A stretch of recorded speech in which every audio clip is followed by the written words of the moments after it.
सार्वजनिक जीवन की उथल पुथल और शोर शराबे में भी कविता के कोमल स्वर को सदैव उन्होंने जीवित रखा है। एक जनप्रिय नेता के रूप में श्री अटल बिहारी वाजपेयी जी देशवासियों के मन पर अमिट छाप उन्होंने छोड़ी है।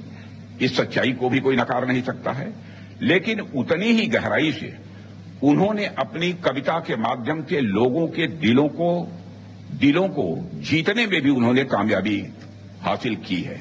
हम सभी इसे स्वीकार करते हैं।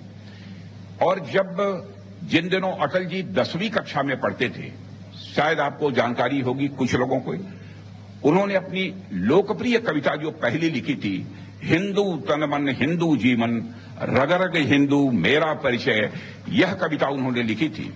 और 10वीं कक्षा में पढ़ने वाले छात्र की उम्र ही क्या होती है, लेकिन उस समय इस कविता को सुनकर बहुत सारे बड़े बड़े दिग्गजों ने, विद्वानों ने कहा कि यह व्यक्ति सामान्य व्यक्ति नहीं है, बल्कि यह व्यक्ति भारत का भविष्य है। अटल बिहारी वाजपेयी जी के बारे में उस समय ही लोगों ने कहा था।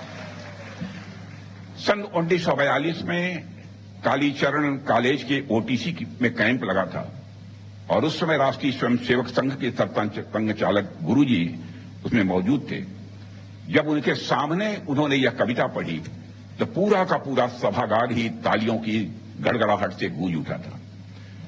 साथियों, अटल जी से मैं समझता हूं कि लखनऊ के लोग विशेष रूप से, जो कम आयु के लोग हैं उनके बारे में तो नहीं कह सकता, लेकिन बड़ी आयु के लोग हैं, अधिकांश लोग किसी न किसी प्रकार, किसी न किसी रूप में अटल जी के संपर्क में आए हैं। अटल जी की यह बात हम कभी नहीं भूलते। अब बराबर चित्त में मैं बैठा कर रखता हूं, और जहां पर भी मेरा कार्यालय पार्टी का राष्ट्रीय अध्यक्ष रहते हुए अथवा जहां कभी बना, अपने रक्षा मंत्रालय में भी इसको लगवा कर रखा है कि छोटे मन से कोई बड़ा नहीं होता, टूटे मन से कोई खड़ा नहीं होता। और मैं कहना चाहता हूं, सचमुच यह बात तो हमारे अंदर तक बैठ गई है, और मैं अक्सर सार्वजनिक सभाओं में भी इसे समय समय पर दोहराता रहता हूं।